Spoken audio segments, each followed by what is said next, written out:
Good evening, everyone, and welcome again to our Monday Night Live. And we have a very exciting topic to discuss this evening, talking about heartburn and acid reflux and digestion. What might be troubling the stomach? So before we continue, we'd just like to begin with a word of prayer. Heavenly Father, we give you thanks for life and for strength and for clarity of mind to be able to come and participate in this discussion. We ask the Father that the information would be simple and clear for all to understand, and that it would be beneficial to someone, and that their lives will be improved for what they've learned and to implement. This is our prayer in Jesus' name. Amen. Just going to share my screen with you so that we can.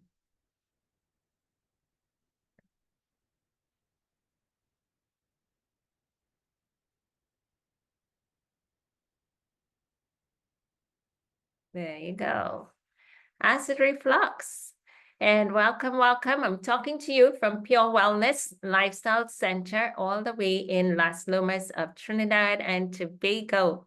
And we actually have a session going on now, and we have an ad out posted for those who would like to join us next week, Sunday. You have an opportunity to do so, and towards the end of the month.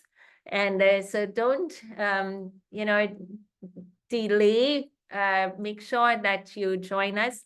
And we have had, individuals coming through with different conditions over periods of time, and finding healing, finding solutions, beginning this journey of restoration, understanding that their high blood pressure need not remain high, that their glucose levels, someone sent me a message today, and he actually,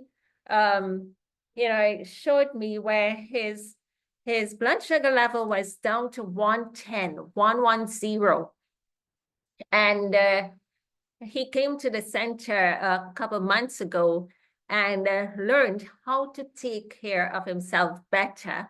And we had been talking for about a year, but then he came to the center, and it made a whole difference for him to live through the experience and get the guidance day by day, minute by minute, as to what to do being a diabetic. And so his glucose this morning was down to 110. And he reminded me, you remember about a year ago, it was like in the 290s.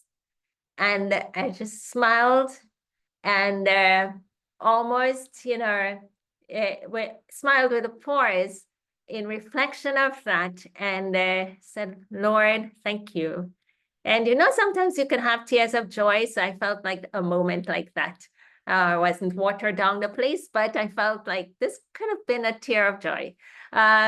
Because to see your blood sugar up in the 290s, that's pretty scary. Understanding that the maximum should be about 99, 99, 100.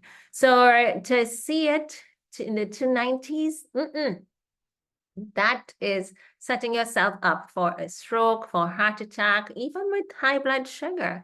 And it can go even higher than that. But to know that lifestyle changes, the diet and the lifestyle can make a huge difference, and see that the numbers can come down within range. I have someone else that I'm working with, and just in a shorter space of time, between December and now we are in the month of March, already seeing those glucose levels reducing. And for a good couple of weeks now, it has been in a pre-diabetic state. And then this individual had the blood sugar, it was high. I didn't start working with her prior to an incident, which I'll share with you one of these days when we're talking about diabetes. but prior to a major incident in her life. And when that happened, she decided that she will stop and make a change and was really serious about it. So to tell you exactly what her numbers were before, we're not sure because it wasn't monitored. However, it was certainly in dangerous amounts enough to lose feeling in the feet. And so and she'd had it for quite a number of years. And it was elevated. So you're diabetic, full blown. But between December to February, March, her glucose levels being monitored every morning has come down to less than 126. It's like in 113, 101, 82, which is like really good within normal range. And we're really excited and happy to see this. And so I'm just like waiting to see the consistency and all of that come through, and that her doctor will take her off her one glucose medication that she's on. So they're quite happy with the numbers that they're seeing.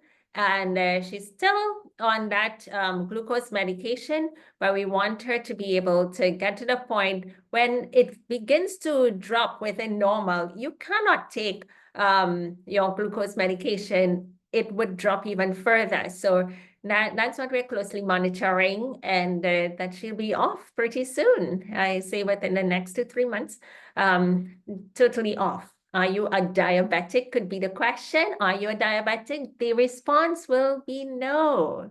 Who's a diabetic? If you have your glucose levels consistently over 126. And so we're looking at that closely. Diet, going on a low glycemic index diet, cutting out totally all flesh foods, dairy from the diet. And this person is not even walking. And I would always advise, if you're diabetic, get the walking in. So imagine if she's doing phenomenally on the diet alone, what could happen if she was walking? It would even be reduced further. Okay, so she cannot do the walking, but keeping up with the diet and everything else, a cheerful mind and spirit, no stress.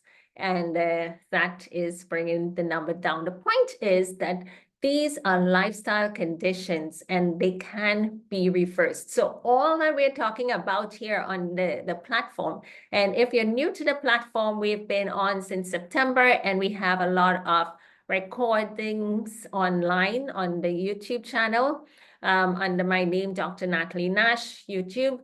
And if you go there, you would see the listing. Just start playing them, and you would learn. And as you learn, implement. Don't be afraid. As you learn, just implement, and you would see that your lives will be changed and blessed for it. So let's see. I shared this picture with you last week, just some insights on those who were here with us. And I'd just like to shift the screen a little bit to show you a video clip that I did. Let me see if I can pull it up. Okay, there it is.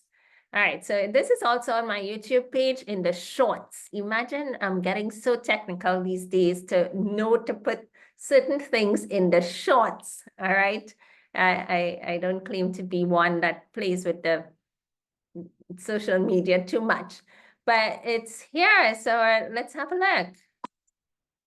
I don't even know how to blow this thing up, but you see, up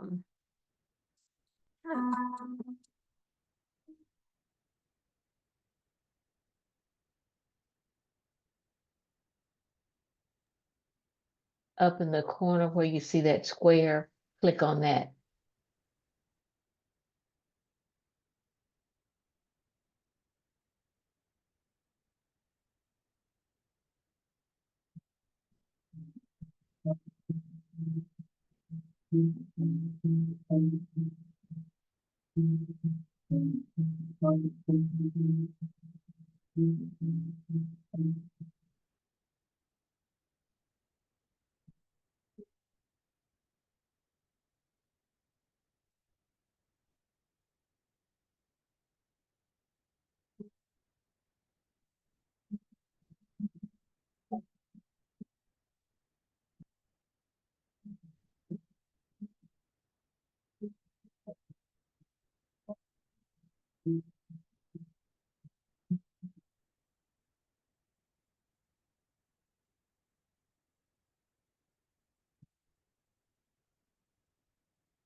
Wow.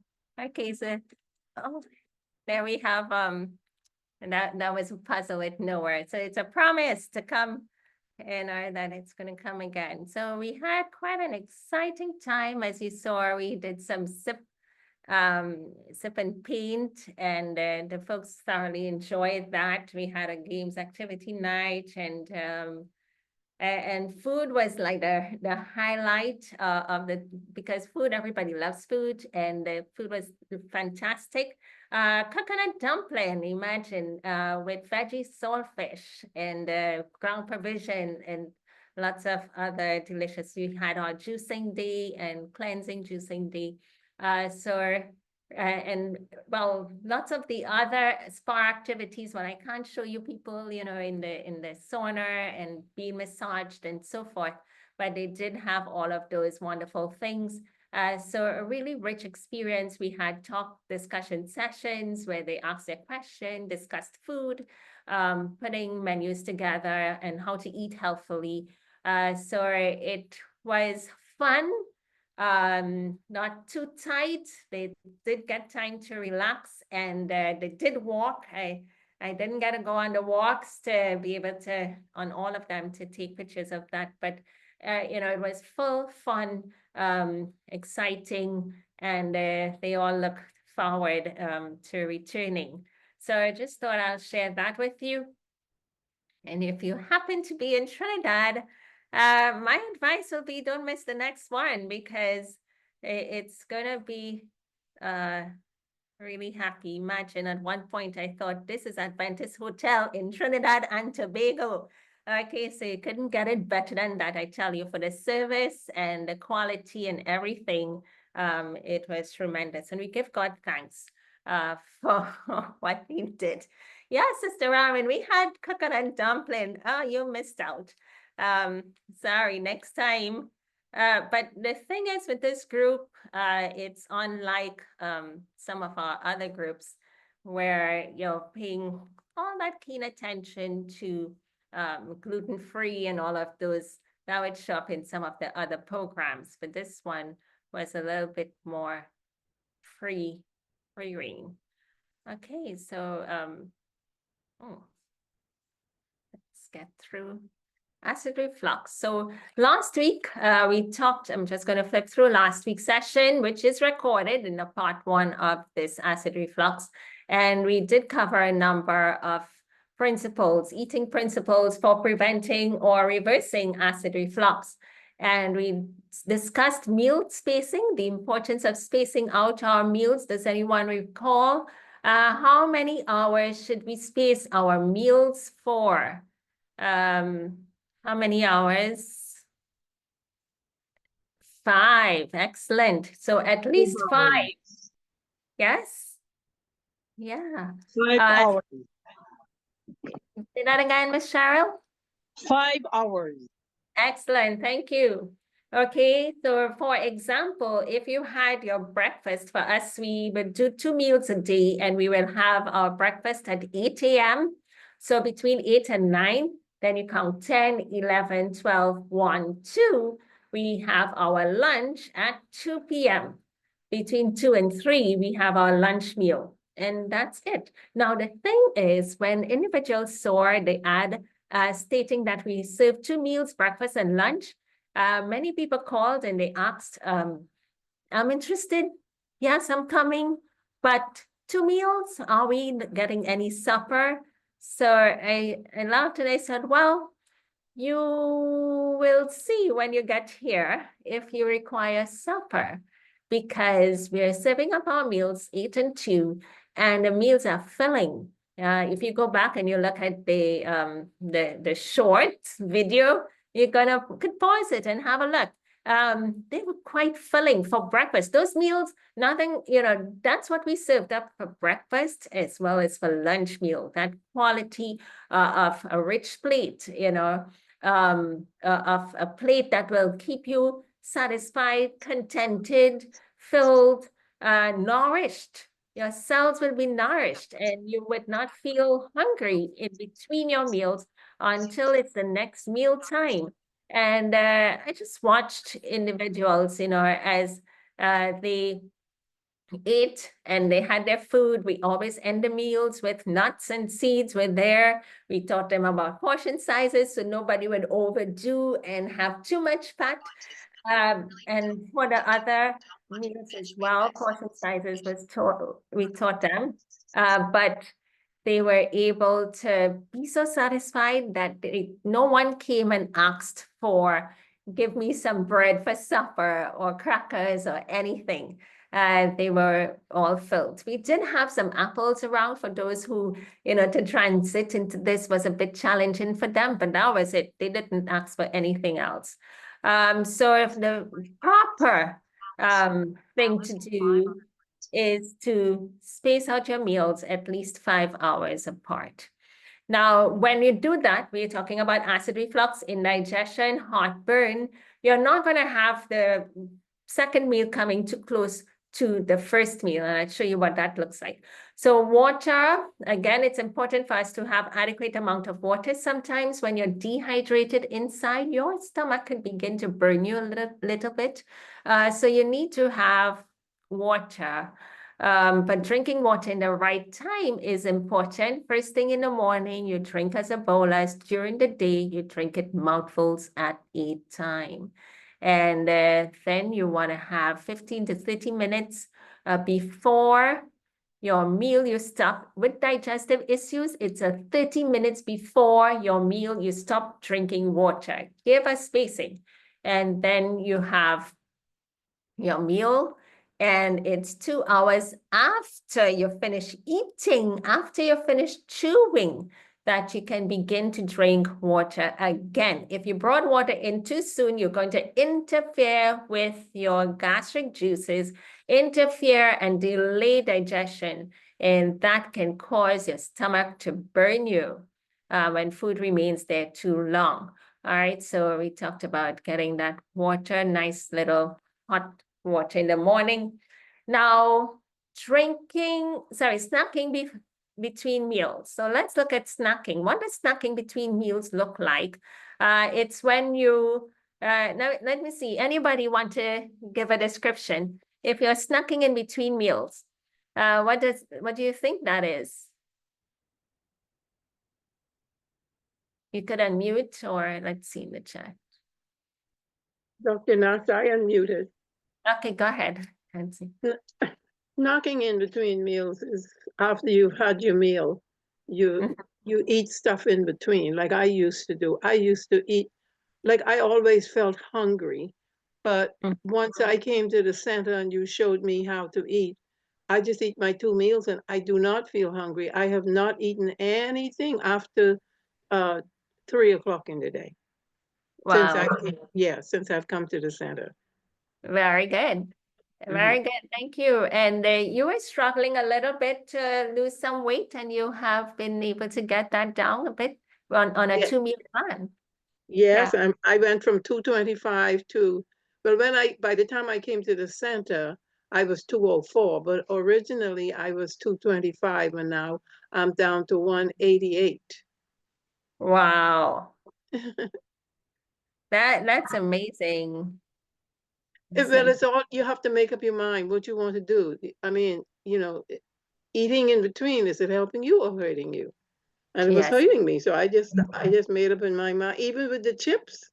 After you Uh-huh. talked to me about the chips, I told you that I mentioned to you that I was going to finish the bag, but I didn't even finish the bag. I threw it in the trash. Right. Yeah. Okay, wonderful. Thank you so much, Sister Ramin. I mean, from 204 to 188. Yeah, that's a good, what, 188, 198, and that's about 10, 14 pounds thereabout. Yeah. So that's about a 14-pound reduction over the last couple months. And so we give God thanks for that. So you were able to achieve and on your journey to getting your goal met. But the fascinating thing is that you did not have to starve yourself or lose the plate. You're still eating and you're satisfied, you're filled, you're contented, you're nourished, and you're achieving your goal. And Excellent. I still have desserts occasionally. I have desserts like twice a week or so. I make my own desserts. I don't buy Right. desserts out. But I'm still able to have desserts, and I love my food. And yeah, I even made the coconut dumpling. Wonderful. So tell us, when do you eat your dessert? I eat my dessert sometimes in the mornings, depending on what it is. If it's tofu cheesecake with the raspberries on top, I have that in the mornings. If it's if it's the pumpkin bread, I may have a little piece in the evening, but mostly I figure if I eat it in the morning, by the afternoon, I would have burned it off. Right. So what time in the morning do you have it in terms of positioning it with your meals? I have breakfast between 9 and 9:30, and at the end of my meal, that's when I have my dessert. Right. So it's not like in between meals. No, no, no, no. I don't Right. eat anything in between meals. I just drink water, water, water. Okay, good. Fantastic. So that's a perfect example, class, as to when you can have your dessert. It's not like no desserts. You can have your dessert, but at the end of your meal, you look forward to it. You savor that moment. You look forward to your meal time, as opposed to just eating anytime you feel like. That could be a problem. So wonderful. Thank you so much for sharing, Sister Ramin. You're welcome. Okay, so let's take a look at UT Pine's, the physicians out at UT Pine Institute, where they had X-ray studies done on the stomach area, looking at the time that it takes for food to be digested. And what they saw, and okay, someone is saying that she's starving to get there. No need to starve. You can just have your meals nicely. Okay, good. So they actually took a group of people and they served them up cereal with cream, bread, cooked fruit, and an egg. And 4.5 hours later, they took an X-ray of the stomach area and it was empty. So empty stomach, 4.5 hours later. A few days later, they did the same experiment where they fed these individuals some cereal that's like some with cream, and then they had bread and fruit, cooked fruit, could be pumpkin or apple pie or something, and an egg. And this time they gave them a snack, not right at the end of the meal, but 2 hours later after the meal, and that caused a problem. So notice in 4.5 hours, the stomach was empty with no snacking in between. But at this one, where person number 2 having an ice cream cone, 2 hours later, after you had the breakfast experiment, 2 hours later, having an ice cream cone, gave that person a result where there was a residue of breakfast in the stomach after 6 hours. Okay. Person number 3, peanut butter sandwich, 2 hours after a meal, showed that there was a residue of breakfast after 9 hours in the stomach. That's a long time. 9 hours, you go to work for 8 hours in a day. So imagine you had breakfast, you're at work all day long, and breakfast still being churned in your stomach. And you've moved on, you've had other meals. Then person number 4, having a pumpkin pie and a glass of milk 2 hours later after breakfast, had a residue of that breakfast in the stomach up to after 9 hours. Is number 5, having half a slice of bread and butter, repeated every 1.5 hours interval and no dinner. So, you know, you just keep eating and eating or having these small meals. There's a theory, have these small meals several times a day. What is that doing? You're not giving sufficient time for any of those meals to be thoroughly digested and move away from the stomach region, which is what should happen. So there was more than half of the breakfast in the stomach after 9 hours. Took an extra 9 hours, more than half of the breakfast remaining there. So person number 6, twice in the morning and twice in the afternoon, having a bit of chocolate candy, the fat, the sweet, that caused a big shift of 13.5 hours later, more than 1/2 of the morning meal was still in where? In the stomach. What is it doing there? This high-fat meal delayed the digestion of the breakfast food, and that is not a good thing. You do not want food to remain overdue time in your stomach region where it's not supposed to be. Let it go on in the colon. And it pass through your small intestines all the way to the colon. Let it go down there. But not to stay and begin to putrefy, begin to sour in the stomach. You can see now why people could be belching, have gas. Once that begins to get sour, you get what? Combustion taking place. You have indigestion, acid begins to pile up because this food is not moving. Okay, so this here, a real experiment that was done on real people, not even rats here, okay, these were real people.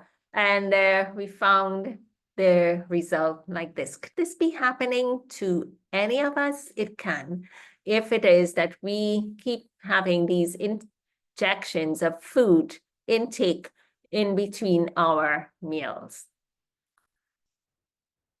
Okay, so I just want to ask you a question. What do you think about this that we have up on the screen? You may have seen it before. Maybe it's the first time that you're seeing this. How do you feel about this, especially knowing that you are snacking? Are you going to stop snacking as of tomorrow? Anybody want to give their feedback? What do you think? Dr. Nash, I've been eating this way for almost 2 years now. When I first got introduced to you, and it works. Sometimes if you feel hungry in between, I just drink an extra glass of water, and that really helps. But this really works because I've been doing it for almost 2 years now.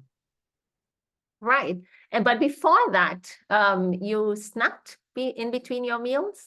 Yes, I did. I was unaware of what I was doing to myself. I would snack in between and it might be just something small, but after looking at the Mhm. results of even eating something small, how it's delayed like that, and I feel much Right. better. That's exactly what I wanted to hear from you, how you felt before and how you felt after making the change. Yeah, Much, much better. I don't have acid reflux at all. wonderful. So you did have acid reflux, indigestion, the bloating, and you recognize the cause now looking at this and your experience. Yes. Okay, thank you for sharing with us. And right here we can see, as you know, our sister mentioned here, Sister James, she's talking and sharing her own experience, having had acid reflux and no longer having it today, and looking at one of this as a simple doable change. And as you saw Sister Ramin, she's having, quote unquote, her snack at her mealtime. And that's just all you need to do. Have all that you need to eat at your mealtime, and that's it, nothing else. And if you listen to both of them, in between their meals, they're drinking water, not even juice.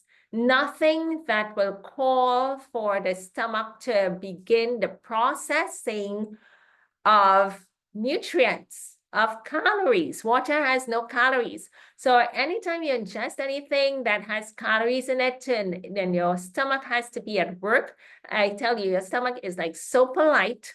Let's say, oh, the mouth is moving, it's churning, food is coming, let's wait. And then as you wait, very politely, food is coming. Let's be manly. Let's wait. And when the food comes and everything stops and the rumble stops higher up the mouth and and the throat, then we would begin to digest, but all over the process, all over again. And hence you see the delay in the digestion. Thank you so much for sharing that. And okay, so now again, if anyone has questions, you can simply ask your questions in the chat.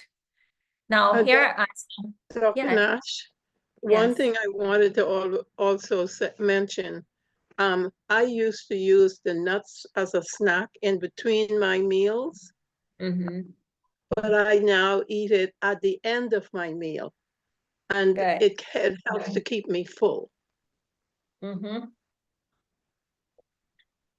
Excellent. So a nuts that you would think is a healthy item, and it is, or I tell folks an apple, you think it's healthy, any fruit, it's healthy. But when placed wrongly on the plate in our system, then you can have problems. So wonderful. Having that nuts in the end makes a big difference to hold you out until the next meal time. So what are some of the causes? We just looked at, the snacking in between. Overeating can also cause problems. So if food tastes so good here at the center, I'm actually literally sitting down with the individuals this week as they're eating. I'm eating, and I was like, I need to check myself into the center because I'm sitting and I'm enjoying the meals better than if I have it by myself. I think because I'm so relaxed and focused on eating. But with that now, you're so tempted to want to eat some more. Like you don't want the experience of eating the food to end because it's just tasting so good. Sister Ramin, we have a different chef in the house right now. So Oh, I can't wait. I can't wait to come. But you know something? When I initially came to the center, the food was so good. It was different than what I'm used to. But it was so delicious that I was saying, oh, I have to make sure I get as much of this as I can. And then I thought to myself, no, I can't do that. Why am I here? I'm here to condition myself. And if Right. I overeat, then I'm defeating my purpose. So then I started to cut down on the food, and ate more of the salad, to fool me. But after I was there for a couple of days, eating the way, you all had the food all laid out, my appetite just, I didn't need as much food to fool me as I normally eat, because Right. I grew up, because of all the abuses I went through as a child, food became my friend. And so I would just pick out. I could eat a whole cake and don't even eat my food. To me, the cake was my food. And so in my mind, I'm telling myself, well, I'm defeating my purpose if I'm overeating all this food. So I cut down while I was there, Yes, yes. and it Well, worked. I'm not sure how long the chef would stand out. It's Brother Nash. He's just filling in.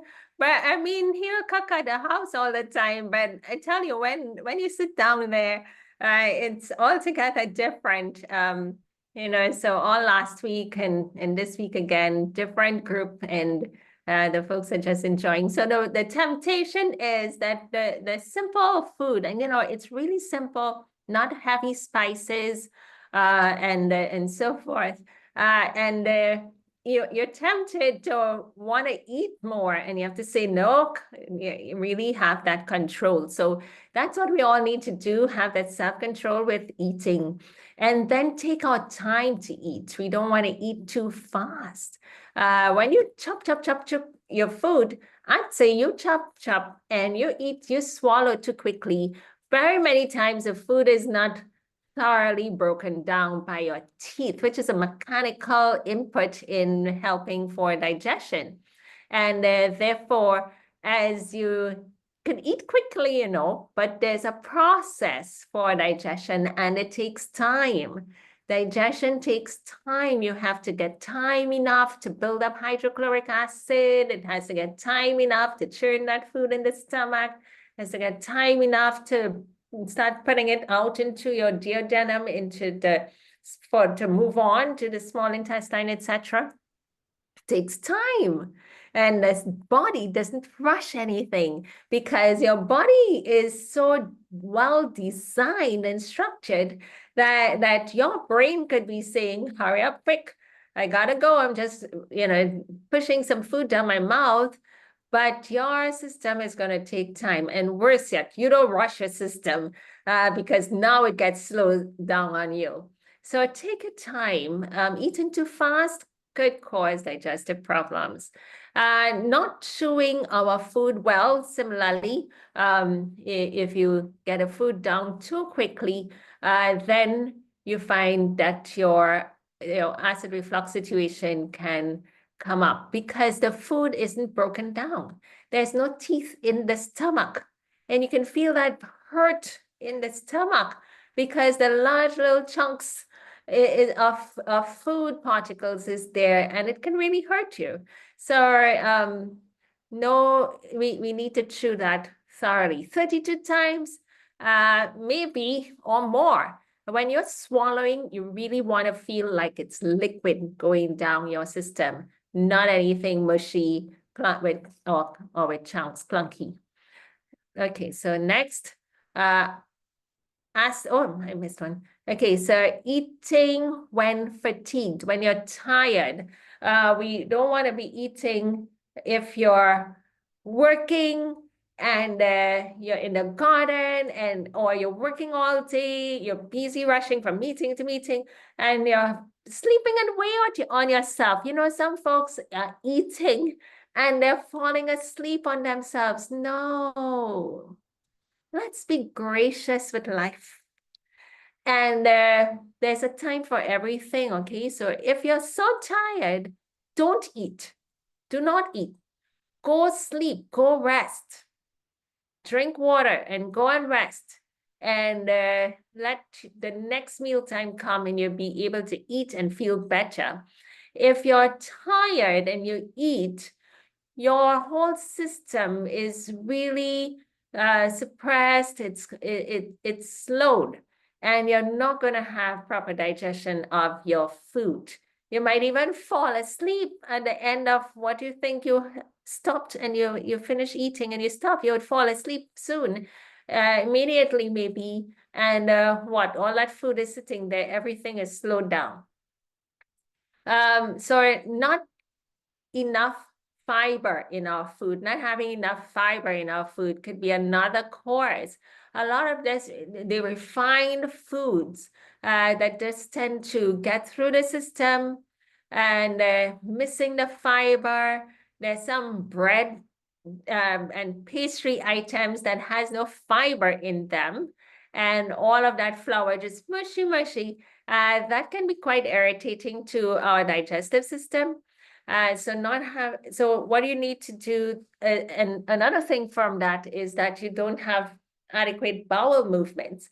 So once you begin to have insufficient bowel movement, you're feeling bloated, gassy, and you're not enjoying your time.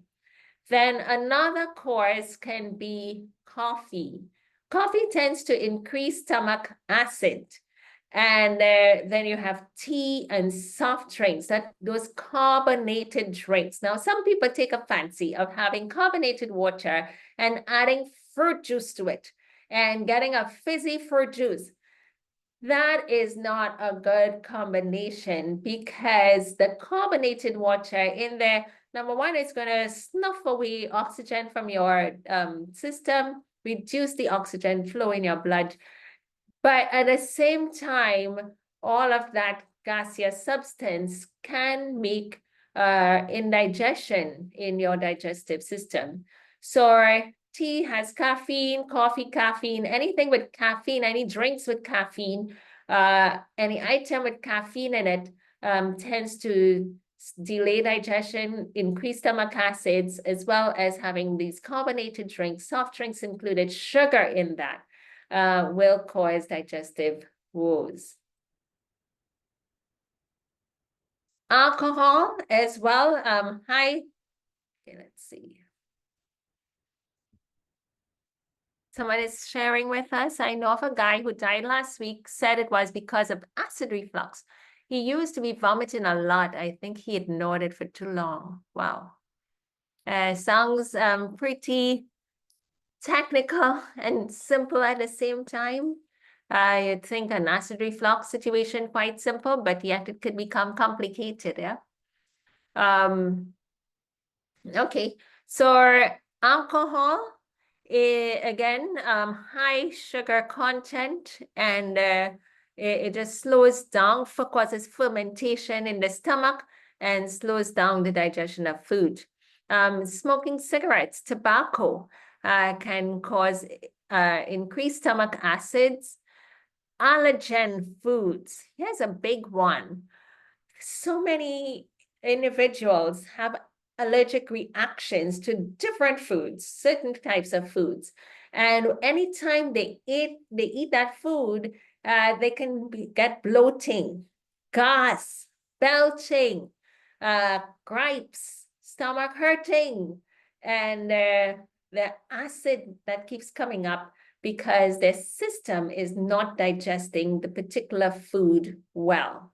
And it varies with individuals. I tell you, bread is one of them because of the gluten, which is the protein in the wheat, tend to be quite aggravating to individuals. Some individuals are allergic to oats, and you may eat oats, your oatmeal porridge, and you find a stomach burn you afterwards. So pay attention to that. You may not recognize the correlation. One time I was at a church, and we were just about getting ready to go up, before the people, and I just overheard someone talking. Oh, my chest is just burning me. And the other person asked, well, what did you eat this morning? I just had some oatmeal, and I just smiled.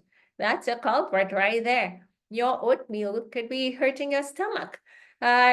Especially some individuals love oatmeal and they'll have it day after day after day, every day.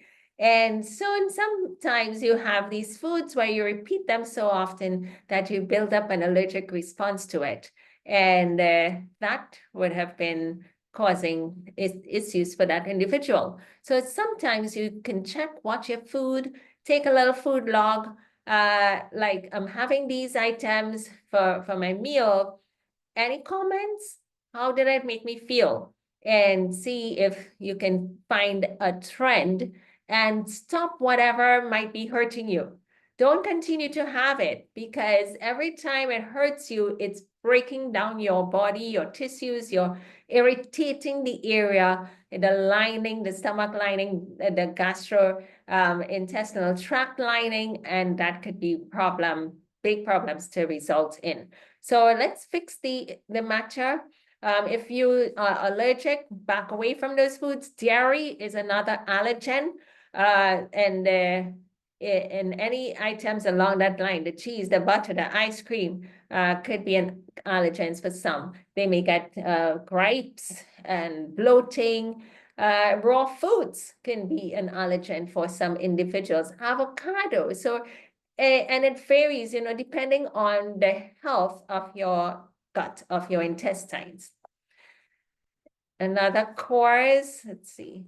Eating when fearful, anxious, afraid, excited. You have exams coming. Might be a good idea to fast. Sometimes individuals have certain blood work to do or test results to hear. Or a surgery is coming up, well, they'd fast you for that. Or some procedure. So you're anxious, you're afraid, you're not settled. That's not a good time to eat. Don't eat. It's better to fast. Just drink water or something. And then lack of hydrochloric acid. That's an issue where some individuals have low stomach acid, insufficient stomach acid. In such cases, you would need to take certain bitter drinks, like roasted dandelion tea, and or some bitter item to drink before your mealtime to help to trigger the production of acid in your stomach. You also have betaine HCl, HCl short for hydrochloric acid, betaine, B-E-T-A-I-N-E, and that can help to give you sufficient stomach acid. Now, lack of and other things, even cinnamon tea can help, vanilla can help to increase stomach acid. Now, lack of digestive enzymes. A lot of times when, I think it's coming up again, but a lot of times when you have cooked food only and no raw food for digestive enzymes, for enzymes in those foods to help you with digesting your food, you could have low digestive enzymes. Now, there are enzymes that's produced internally. All right, we don't always have to take it externally in, but we have enzymes internally for helping with digestion. So if your digestive system isn't working well, you can have this as an issue, or you may need to supplement with a digestive enzyme at the start, before your mealtime, like about 15 minutes before mealtime. Have your digestive enzyme. It's in a capsule, and that can help you to have sufficient enzymes to digest and break down your food. Enzymes breaks down protein, food content, really helpful. A lot of times individuals have low stomach acid, and they have issues with peas and beans. And I can't eat, certain beans. I can't eat all beans because I'll be belching and bloated. I'll be gassy. But again, how we prepare that bean is important. And taking the supplemental form of betaine HCl can be helpful. Okay, so a question. What happened for someone who loved to drink oatmeal almost every day? Take breaks in between. Oatmeal can taste so good, but take a break in between, take a week off, come back again. Try to change it up. Do a different type of cereal as opposed to having the oatmeal every day, or even to watch the quantity that you're having. So some folks just like to have a little cup of it and then have more for their meal. So don't let it be your only meal, because if that's the case, you're going to run into nutrient deficiencies. because the same thing over and over and over. What about the variety of food, different foods that is, that can help you with getting nutrients, different types of nutrients. So try and mix it up. Okay, so just wanna do this here. Peptic ulcers. So peptic ulcer is where in your stomach you find that the lining has been eroded, been through irritations, maybe because of the snacking in between meals and delayed food in the stomach, yeah? That over time, that being sour and putrefying can break down the tissue walls. Or there might be some things that we're ingesting that are stomach irritants, like certain chilies, spices, peppers. For example, what's a stomach irritant? Like cloves, like vanilla, is also a stomach irritant. Black pepper, white pepper, stomach irritants. So over time, you're having that, and it could erode the tender lining of your stomach wall. Now, your stomach wall can be so robust to take hydrochloric acid, and at the same time, it could be delicate. So there's certain mechanisms of the chemistry that changes within the stomach walls. But if you have an erosion, over time, it tends to break into the stomach wall and get to the point where it gets to be burning you and hurting you. You have an ulcer. And every time you eat, your stomach gets that food intake, it's going to be hurtful. Now, anytime you see individuals having digestive issues, I see they tend to lose weight because you have restrictions, you're not eating certain foods, you're not sure if to eat or not to eat. Some folks refrain from eating because they're in so much pain. However, we want to be able to correct that. So stomach ulcers, intestinal obstruction, where you have some polyp growths, and that might cause issues. And undigested food, as we showed with the delayed digestion of the food, that can cause acid reflux. And we had our experience shared with us by Sister Peggy James, sharing her experience when she had all the snacks in between, that it caused the indigestion, and the acid reflux was her situation as well. So these things are so real, and what we need, to do is to avoid certain foods that will be harming us. Now, I would just tell you, there are quite a number of things. So we want to avoid all the greasy foods. And so in our next session, we will go through these in details, because I see things like cabbage, cauliflower. Could I have it? Yes, you could, but how do we prepare that? And even when it comes to legumes, there's certain legumes that gives problems. Lentils can cause some issues for some individuals, peanuts or soy, depending on your particular circumstance. So these are some of the foods to watch.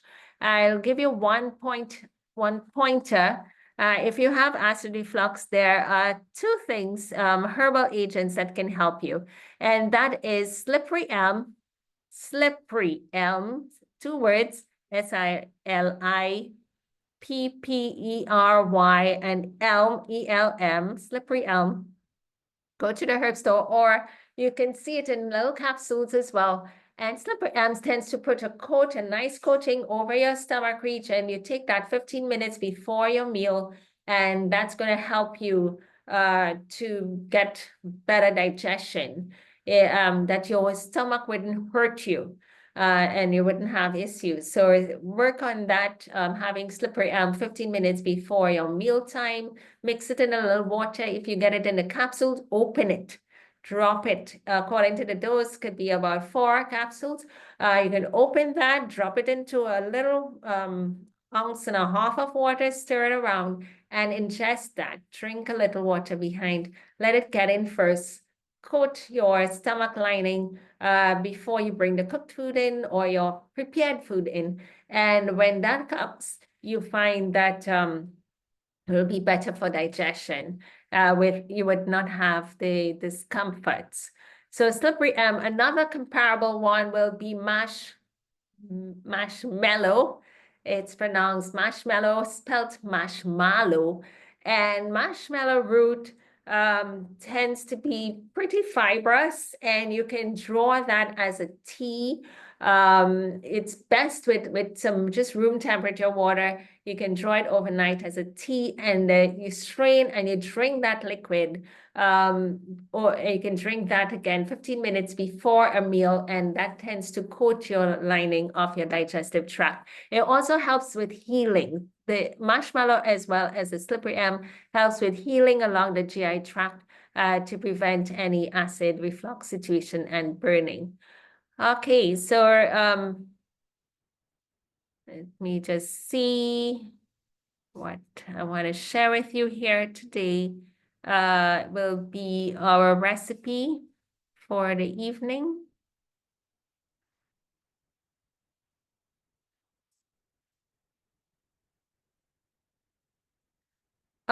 Question, will that help with burning? What I was just explaining about slippery marshmallow.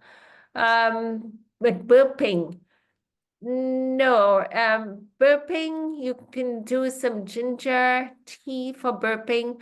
The other cardamom can also just something hot, some hot water. If you had that before your mealtime, a cup of hot water before your mealtime, get the gas out, and then you can have your meal.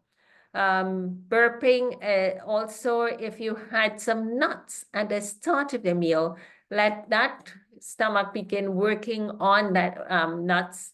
And similarly, burning all the time, having nuts at the start of the meal. So you can test that and see how it helps with you. But, if you had something hot, like some hot water, get the gas out, and that can ease up on the burping. Certainly have the digestive walk after your food intake, after your meal. Do the digestive walk, and that can help with getting some of the gas out. But let's have a look here. Burping again, make sure that you are cooking your vegetables and not having them raw. Because sometimes if you have them raw or crunchy, the fiber in it can be too much for our system, that can cause the burping and the gas formation. So have a look at the preparation of that fiber food, the vegetable foods. So cucumber dressing, it's really tasty, delicious, quick and easy to put together. It's 1/4 cup of raw cashew nuts, 2 cucumbers, and you chop them up, skin and all, so that you get a tinge of green color. And then 1 tablespoon of lemon juice, 1 tablespoon of honey, and a 1/4 teaspoon of pink Himalayan sea salt. You put that into a blender, no water to be added, because the juice, the cucumber has water in its content already. You just blend that up in your NutriBullet even, and it's going to mush everything and come into a puree type liquid once it's broken down nicely. Adjust the lemon, honey, depending on the taste and to give the flavor that you're looking for, sweet tart flavor, play around with this a little bit and see how that works for you. So these are the ingredients: cashew nut, lemon, salt, your sweetener, and your cucumbers. Leave the skin on, so it's really pretty green. And you can take this and cut up your cucumbers in a dish, and then you pour your cucumber dressing onto it. It is tasty, it's delicious, and folks would just love it. So that's something you can have, a cucumber salad with your food, and eat that at the start of the meal. It's going to be super delicious. You're going to want to eat more and more. It's a great item if you're on raw foods for a day or two, you can have this as an item. All right, so okay, I see a question here, and we're coming to that in our Q&A session. So thank you very much for attending our acid reflux session. So if you do have questions, now is the time. Open up with your questions, and let's just see our contact numbers here: 1-868-724-4898, 1-868-367-3165. That is for Sister Camille, who works here at the center as well. This is my website for, I put everything on the website. So you can have a look there and see more information about the center and WhatsApp group, and you can contact us. So many of you are in the WhatsApp group. I'll drop the WhatsApp group in the chat if you have not yet joined. And last weekend we had a not too nice experience with certain messages, but just bear in mind with us. These are the times in which we live, but we are together, okay? So a question. What seeds would be best to use as opposed to the nuts? The cashew nut, you can do sunflower seeds. So last week we had sunflower seed dressing, and you can do sunflower seeds, and the same, everything else the same, and it works really nicely. You can do pumpkin seeds. Pumpkin seeds tend to have a little bit different flavor, a little bit more nutty, but pumpkin seeds are helpful too. So sesame seed, pumpkin seed, sunflower seeds, and pumpkin. Is it bad to eat fruit at 10:30 and then a vegan lunch at 12? I know it is not this 5 hours we're looking at, but this fruit digests in a shorter period of time.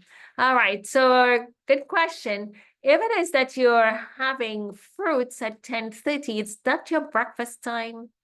And that is like about 1.5 hours before that 12 o'clock lunch. It's not the best. And if all you're doing is having these fruits for your breakfast, over a long extended period of time, it may not be enough for to be sustainable. Okay, we want variety. You want to be able to feed your body nutrients, and having your meals with breakfast. So for us with breakfast, I like to see that we're having protein in there with your breakfast and with your lunch to give adequate opportunities to feed your body sufficient nutrients for the day. Now, remember, you're not snacking in between, and you're not snacking at all. And then you're not having a third meal even for another opportunity to feed. Think about it. I'm feeding my body, I'm putting nutrients into my system for a purpose, to live healthfully, not just to survive, but to live healthfully. To nourish the body, to nourish my eyes, my limbs, my muscles, to be able to have what I need. So fruit alone for breakfast, it's not the best to be sustainable for extended periods of time. So I see your point. You're saying it's just 1.5 hours that should be digested. Let's work with you and see, do you get stomach issues? And if you're having that meal at 12, is that it for the day? Are you going to have another meal? And if so, let's get it right with a proper plate. That's what we need to do. Is it bad to have one meal per day, like in the evening? Yeah, well, I was just speaking about that, not giving your body adequate amount of opportunities for getting sufficient nutrients in. And if you're having that one, chances are that you might overeat to try to compensate to have a big meal. And your stomach, your body is like running on reserves.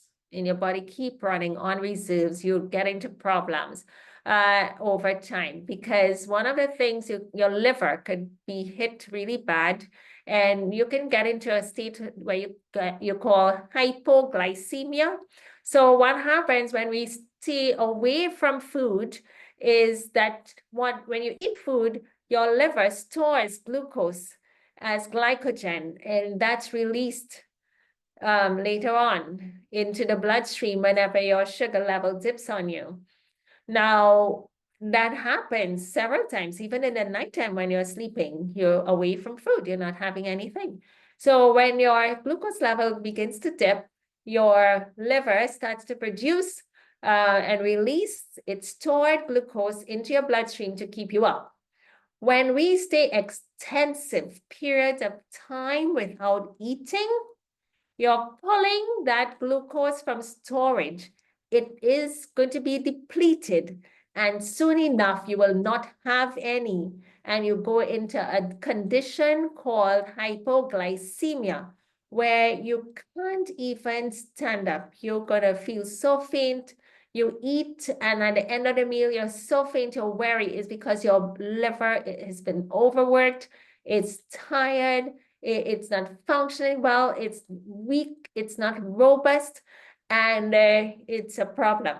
So we're designed that we need to be fed, we need to eat at certain times in the day. The 3 meals, okay. The 2 meals, okay. But 1 meal, that's quite a stretch. And understanding that the body has needs, and brain work, you're working, you need to use your brain, you need to use your limbs, whatever your activity might be, you need that. Okay, so yeah, all right. I had nuts after lunch. Oh my, no. Try and eat earlier, Miss Lizzie. Try and eat earlier and have a proper meal. If you look at some of our previous presentations, we did one on the plate some months ago, and it showed how to put the plate together. We'll come back and discuss that in time. All right, I did see a question earlier. What about someone without a gallbladder? All right, so that was a question that came up. If you don't have a gallbladder, it's okay in the sense that your liver will continue to produce bile. So your liver produces bile. Bile is stored in the gallbladder. So your gallbladder is like a tank for storage.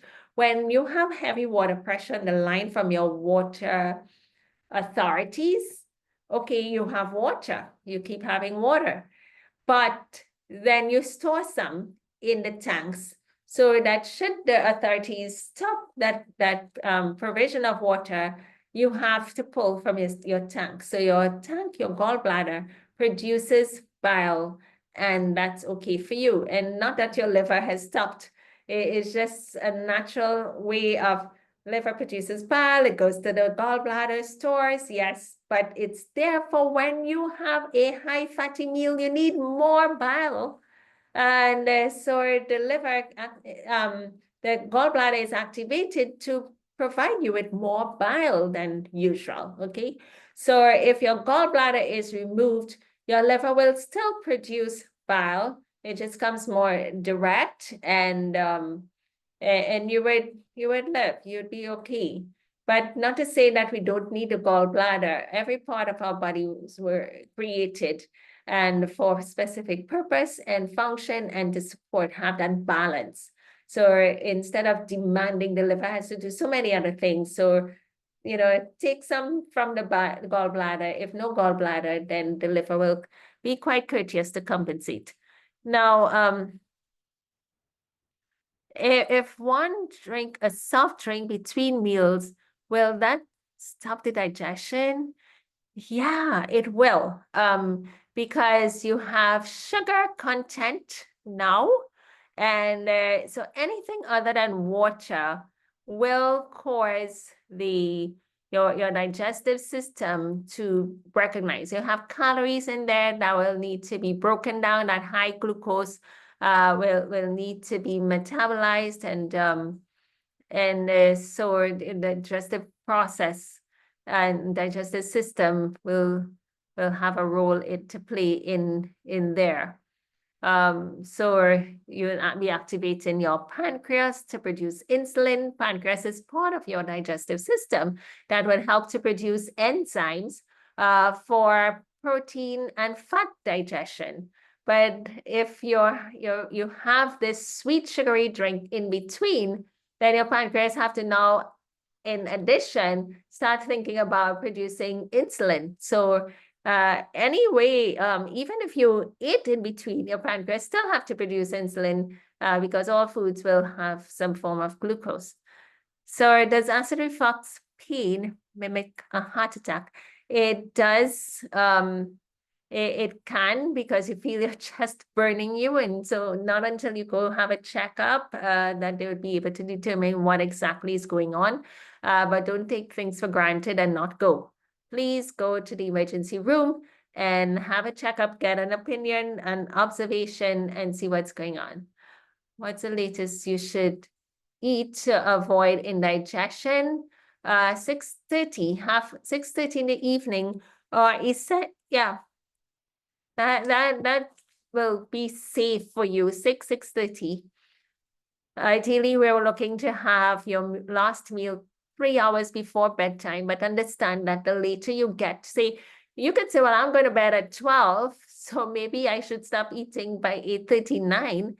Not a great idea, because digestion slows down in the evening into the night. Your body, everything slows down. So you don't want to have it up into those hours. Did we capture all the questions? Are there any questions that you may have typed in and not heard a response yet for? I don't think so. Okay. So if we have no further questions, that seems to be it for now. And I just want to tell you thank you so much for your attendance this afternoon. And may God richly bless you in the coming days ahead. I'm just gonna drop in the chat here our WhatsApp group details if you would like to join our WhatsApp group. And remember that you can always go back to the recording on our YouTube channel, drnatalienash.com, and you'd be able to see the messages, these presentations there. So with that, let's just have a word of prayer. Okay, see another question. How do you know your stomach acid is out of hand? Because it's still with you.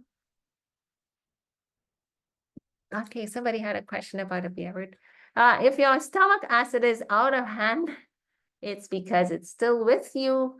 It's burning and have excruciating pain. You're fearful to eat because every time you do, you have discomfort. You can't lay down in the nighttime comfortably in your bed. You have to prop pillows and so forth. And the thing is, the acid reflux can come on and off. Some people create their own by having these late meals, and then you find that your digestion isn't happening well, and you have to prop pillows. So night after night after night, you do that, soon you have a situation that you need to take care of. Just correct. So all what we're going to do the next session is just look at the correction with our habits, some of the very same causes that we mentioned. If you did the opposite, then you wouldn't have it, okay? So we're talking about prevention. You wouldn't have it. My question about beetroot, way up at the top. Oh my, what's the question about beetroot? I'm not sure if I saw that. Okay, yeah. What nutritious value can one get from beets? A lot. Beetroot is excellent for your liver. I use that as part of our liver detox drinks. Yeah, beetroot juice I use as part of the liver detox. It really helps with cleansing your liver, and it helps with building the blood. And if, you know, ladies who need nice red blood cells to be replenished, beetroot could be excellent for you there. Okay. All right. Okay, so you wanted a response with the antibiotic. After you start taking antibiotic, you have acid reflux problems. So one of the things with the antibiotics is that it's going to do what? Get rid of your bacteria in your gut. And then not only the ones that you want to get rid of, or, you know, or downplay those, that you want to, the pathogenic one, the one that's causing you problems, because that question came up earlier in the chat. It was a virus situation and antibiotics was given. So the viral cells, bacteria, you want to get rid of those, but it also gets rid and kills your beneficial bacteria. So when that happens, you find that you have insufficient an imbalance in your gut for your different types of bacteria and gut flora. So that is imbalanced. And anytime you have any issues along your small intestine area, your colon, you find that you will have digestive issues even further up the tract. Yeah, so anytime you have any digestive issue lower down, even further up, so you find that certain bacteria now may also get into your stomach region that shouldn't be there, and that can cause problems. So if that's happening to you, what I would suggest, after you have an antibiotic, 4 hours later, you can have a probiotic to get the balance of bacteria back. Okay, so you have your antibiotic, then 4 hours later, have a probiotic, and that can help to cushion the issue. There's sometimes when we cannot avoid having antibiotics, once you have any cut surgeries, you know, or about any incisions in the body, you need an antibiotic to protect and make sure you don't have infection going on. So that would be a share and an advice there. Okay, I see some hand up. Veronica Collins Styles. Yep. Hello. Hi. Hello. Yes, I have a question, Dr. Nash. If you prescribe medication that you have to take one every 8 hours, but they said it has to be taken with food. Now, I had a situation now, as mentioning my antibiotic, it has to be taken with food. The last one will not be taken until like around, say, 8 up to 8 o'clock, and I usually have my last meal by 5. So if it isn't taken with food, then there's nausea, and so I've just not been taking it. I mean, the last one, the third one, one every 3 hours. Sorry, one every 8 hours. Okay. Yeah, that's a good one. But the thing is, it's not going to be for an extended period of time. Is it for like about 7 days? 14. 14? Wow, that's pretty lengthy. Yeah, what about a fruit? But then even I'm thinking, depending on the type of antibiotic it is, if it needed to have some fat in there. So a fruit could be an option, an avocado could be an option if it is that you needed to have some fat to be able to metabolize the antibiotic for it to work. And sometimes, again, for some of these same reasons that you don't take it on an empty stomach, that, you want some food content there. So you may be able to get by with a fruit. Yeah, I would suggest that you look up. Yeah, so you can do a fruit, And that's life. This is the reality of life, that at times we may need to do certain things for our body. That's not the ideal, but that you until you get over your particular situation. So weighing the matter, what is heavier, having that antibiotic for its protection. So for whatever reason, let's think about the big picture. And you don't want to compromise on certain things. So for example, there are some situations where antibiotics is needed. And I know of natural antibiotics, but it may not be enough in terms of the strength for what the body needs at that particular time to drive infection and prevent infection from taking place. All right, and I do respect and know that the medical system has a purpose, and I would say even to my clients, take the antibiotics that the doctor gave you, and then we work on other things later on, but stabilize the situation. No, don't neglect it or run away from it, depending, so you have some thought, and there are some situations where it's serious enough.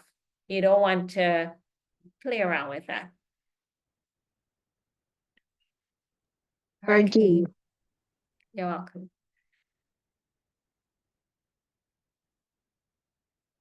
Okay. And won't there be food in the stomach still at the time? Yeah, it will be. But that's just what goes along with the situation that may apparently be unavoidable. So if the timing with the hours doesn't afford you to have that antibiotic any earlier, that's what you have to work with, and that's what you would do. But it's not for an extended period of time. After the 14 days, you're back into your normal routine. You may have some indigestion experience that, again, watching the content of what you have, nothing too watery, because then your system would need to absorb water before it continues to process the solid bits. And in nothing cold, because you have to do the adjustment from cold, get your stomach all warmed up again. So watch what you're having, and get as close as you can to having something meal-like, and yet not hurting yourself too much, but you're going to get back on track later on. Dr. Nash? Yes. What about crackers or a slice of wheat bread, toasted wheat bread? Toasted wheat bread could be helpful as long as the person could tolerate the wheat. That's a good suggestion. And why? Because the more dry the bread is, the easier it will be for digestion. So that can be an option. And then the quantity again, if it's one slice or half a slice, it's still something for the body to work with. Yeah. Crackers, maybe, yeah. Thank you.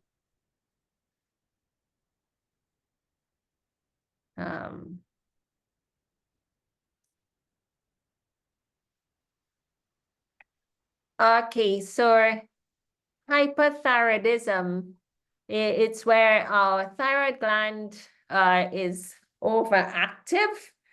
And how does that affect our gut health? So if you have your thyroid gland being overactive, everything is like speeded up. Where you had the MAGA Republicans giving standing ovations as Donald Trump. Okay, thanks.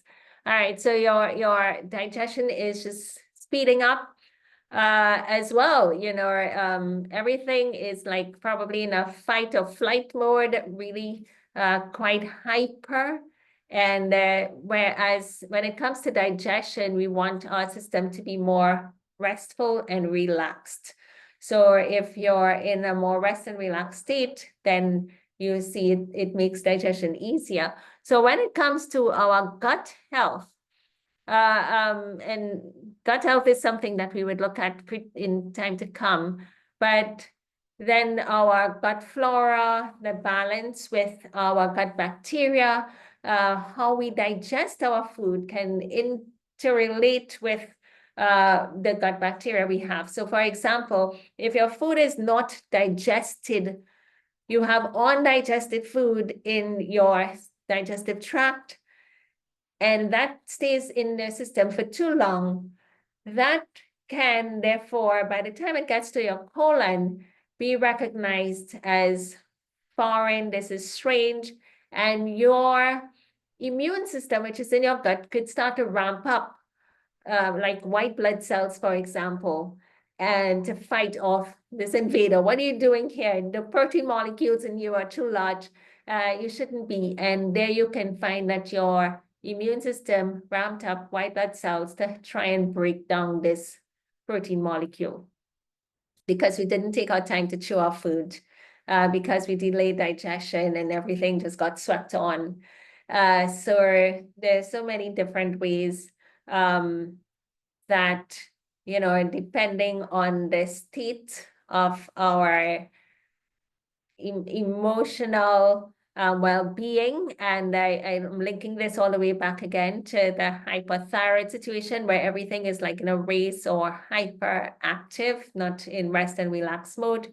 That could affect our digestion, in turn, the kind of bacteria that thrives within our gut. So hyperthyroidism and hypo kind of impact many of our systems in a number of ways. Okay, so I think we can stop here. Yeah, because we start getting into many questions, and we can leave some for next week. Can MS be cured by nutrition? Yes, certainly. And certainly, as well as getting adequate amounts of sunlight, and vitamin D deficiency can contribute to autoimmune conditions, including MS. So that's another area to look at, making sure that you have adequate amount of vitamin D in your system, getting sunlight. Sometimes we're sunlight deficient, and restoring that in adequate amounts can be helpful. And even when it comes to food, now, a lot of conditions, you can call any condition you can call, and food plays a major role in there. And how well you do your foods can be beneficial. Roses of Sharon, that would be our last question. Go ahead. Good evening, Dr. Nash. What I wanted to ask about is, you just mentioned about taking the antibiotics and then after the probiotics. So I'm saying with the golden seal, which I use as an antibiotic, can you just do this just the same by taking the golden seal, and then how long after do you take the probiotics? Now, golden seal will act a little bit different in that golden seal will get rid of the pathogenic bacteria, but not the good bacteria. So you don't need effectively to do the probiotics unless it is that you're doing it for purpose. But whereas with the antibiotics, we're looking to counter that negative impact where all of your bacteria are being hit by the antibiotic, the drug medication one. But golden seal will protect your beneficial bacteria, recognize what's harmful, and get rid of that one. So does that help you? Yeah, and thank you much. Okay, welcome. All right. Okay, thank you. Jesus is all the world to me. Welcome, welcome. And let's end with a word of prayer. Thank you, everyone. Good Heavenly Father, we want to give you thanks for the blessing of coming together to discuss healthful living and ways in which we can bring relief to our bodies. We thank you for the information about causes for acid reflux. There may be things that we were not sure about, and now we have clarity. We ask that the strength in mind will be there to make changes when needed. Be with everyone, and as we separate now until our next appointed time, this is our prayer in Jesus' name, amen.